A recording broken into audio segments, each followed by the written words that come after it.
नमस्कार दोस्तों, आज हम बात करेंगे जैक द रिपर जो कि अगस्त और नवंबर 1888 के बीच लंदन के ईस्ट एंड के व्हाइटचैपल क्षेत्र में या उसके आसपास कम से कम 5 महिलाओं का छद्म नाम का हत्यारा था।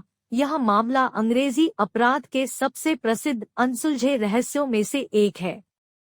देर रात हो चुकी है और एक महिला अंधेरी सड़क पर अकेली चल रही है। कोहरे से बाहर एक ढकी हुई आकृति उसके पास आती है। वह कोमल पदचाप सुनती है और उसकी ओर मुड़ जाती है। हमलावर के हाथ उसकी गर्दन के चारों ओर बंद थे और उसका गला तब तक दबाता रहा जब तक वह बेहोश नहीं हो गई। फिर वह उसके ऊपर झुक जाता है और ऐसा करते हुए 12 इंच का ब्लेड निकाल लेता है। कुछ मिनट बाद पुलिस ने उसे मृत पाया। यह जैक द रिपर का काम है। जैक द रिपर की हत्याएं इतिहास की सबसे प्रसिद्ध अनसुलझी सिलसिलेवार हत्याओं में से एक के रूप में दुनिया भर में जानी जाती है। इस अज्ञात व्यक्ति के हाथों कम से कम 5 महिलाओं का अंत हुआ और कुछ का मानना है कि यह संख्या 11 तक हो सकती है। कहानी की शुरुआत कैसे हुई? मैरी एन निकोल्स एक वेश्या थी जो 1888 में लंदन के व्हाइटचैपल क्षेत्र में काम करती थी। 31 अगस्त को सुबह 3:40 पर वह बक्सरो के कोने पर मृत पाई गई थी। उसके गले पर गहरे घाव थे और उसका पेट क्रूरतापूर्वक खुला हुआ था। यह अगस्त से नवंबर 1888 तक 3 महीनों में हुई 5 हत्याओं में से पहली है। ये हत्याएं Mary Ann Nichols, Annie Chapman, Elizabeth Stride, Catherine Eddowes और मैरी जेन केली की थी। सभी पीड़ित व्हाइटचैपल क्षेत्र की वेश्याएं थी और लगभग सभी ने हत्या करने का एक ही तरीका अपनाया। हत्याओं के बारे में सबसे अजीब चीजों में से एक यह थी कि जब पुलिस को पीड़ित मिला तो प्रत्येक शरीर से महत्वपूर्ण अंग गायब थे। इन 5 हत्याओं को आमतौर पर कैनोनिकल 5 के नाम से जाना जाता है। रिपर कौन था? 1888 में हुई हत्याओं के बाद से कोई भी अपराधी की पहचान करने में सफल नहीं हुआ है। हालांकि कई लोगों को संदिग्धों के रूप में नामित किया गया है।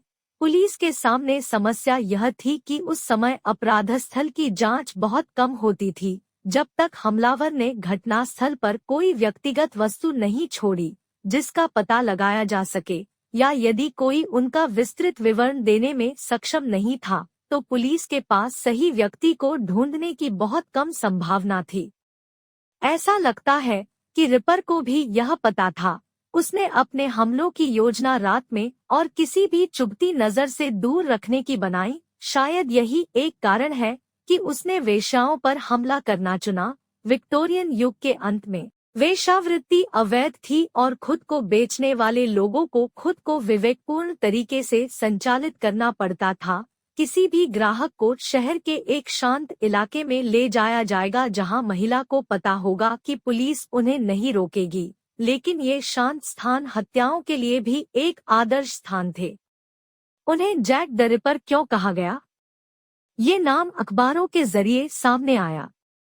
यह पहली बड़ी हत्या की कहानी थी जिसकी अंतर्राष्ट्रीय अपील थी, इसलिए पत्रकार सार्वजनिक जागरूकता बढ़ाने के लिए हर संभव कोशिश करेंगे। एक बेईमान पत्रकार ने खुद को हत्यारा बताते हुए एक अखबार में लिखा और पत्र पर जैक द रिपर के रूप में हस्ताक्षर किए। हत्याओं के भयानक विवरण के साथ नाम की सटीकता के कारण यह नाम लोकप्रिय हो गया। हालांकि बाद में यह पत्र नकली निकला, लेकिन दुनिया ने उस सनसनीखेज नाम को पकड़ लिया जो प्रेस ने हत्यारे को दिया था। जांच कैसे हुई? रिपर मामले का रहस्य कभी भी सुलझ नहीं पाया है। आज भी लोग इसके प्रति आकर्षित हैं। यही कारण है कि 1986 में FBI ने जैक द रिपर का एक विस्तृत मनोवैज्ञानिक प्रोफाइल बनाया, यह देखने के लिए कि क्या वे उस समय के रिकॉर्ड को देखकर अपराधी का पता लगा सकते हैं। प्रोफाइल में भौगोलिक स्थितियों, उद्देश्यों, आवश्यक ज्ञान, किसी भी शारीरिक पूर्वापेक्षाएं और संभावित मनोवैज्ञानिक विशेषताओं को ध्यान में रखा गया। एक बार साँचे को ढालने के बाद बस केस नोट्स और रिपोर्टों को खंगालना था, यह देखने के लिए कि क्या प्रोफाइल में कोई संदिग्ध व्यक्ति शामिल है या नहीं। तो आखिर कौन था हत्यारा? पिछले कुछ वर्षों में जैक द रिपर कौन था, इसके बारे में कई अलग अलग सिद्धांत सामने आए हैं। कुछ लोगों का दावा है कि यह रॉबर्ट मान नामक व्हाइटचैपल मृत्यु विशेषज्ञ था, जिसने शवों के पाए जाने के बाद उनकी जांच की थी। अधिक विचित्र सिद्धांतों में से एक यह है कि यह प्रसिद्ध उपन्यासकार Lewis Carroll, Alice in Wonderland के लेखक थे, जिन्होंने अपनी पुस्तकों में जैक द रिपर का विपर्य बनाया था। कुछ लोग यह भी मानते हैं कि इसमें ड्यूक ऑफ क्लेरेंस, महारानी विक्टोरिया के पोते, का हाथ था। ऐसी अफवाह थी कि प्रिंस अल्बर्ट विक्टर का व्हाइटचैपल में रहने वाली एक महिला से एक बच्चा है। धारणा यह है कि शाही परिवार और सरकार ने बच्चे और उसके बारे में जानने वाले किसी भी व्यक्ति को मारकर उसके बारे में कोई भी सबूत मिटाने की कोशिश की। रिपर मामले का सबसे संभावित संदिग्ध युवा अमेरिकी था जो 1888 में इंग्लैंड आया था। फ्रांसिस टम्बल्टी पहली विहित हत्या होने से 2 महीने पहले इंग्लैंड पहुंचे थे, और जब प्रोफाइल से तुलना की जाती है तो हम देखते हैं कि वह इससे लगभग पूरी तरह मेल खाता है। टम्बल्टी व्हाइटचैपल के पास रह रहा था, इसलिए उसे स्थानीय जानकारी थी। उन्हें एक चिकित्सा सहायक के रूप में प्रशिक्षित किया गया था, इसलिए अंगों को ढूंढने और उन्हें तुरंत निकालने के लिए आवश्यक कौशल थे। उन्होंने अपनी पत्नी को तब छोड़ दिया जब उन्हें पता चला कि वह एक वेश्या थी और ऐसा माना जाता था कि वह महिलाओं के प्रति घृणा रखती थी। इससे उसे हमलों का मकसद मिल गया। अंत। अफसोस की बात है कि जिस किसी के पास इस बात का सबूत था कि जैक द रिपर कौन था, वह अब मर चुका है, और 130 साल से भी पहले की हत्याओं के साथ अधिकांश सबूत अब इतने दूषित हो गए हैं कि वे अधिक जानकारी प्रदान नहीं कर सकते हैं। लेकिन इससे भी अधिक, चूंकि सभी संभावित संदिग्ध अब मर चुके हैं, असली रिपर से कबूलनामा प्राप्त करना अब असंभव है।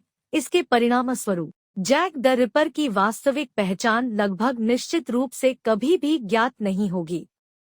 तो यह थी लंदन के मशहूर कातिल जैक द रिपर की कहानी। यदि आपको कहानी पसंद आई हो तो हमारा चैनल सब्सक्राइब करके आप हमारी हौसला अफजाई कर सकते हैं। दोस्तों, हम आगे भी ऐसी ही दिलचस्प और सच्ची कहानियां आप तक लेकर आते रहेंगे। तो मिलते हैं जल्दी ही एक और नई कहानी के साथ। नमस्कार दोस्तों।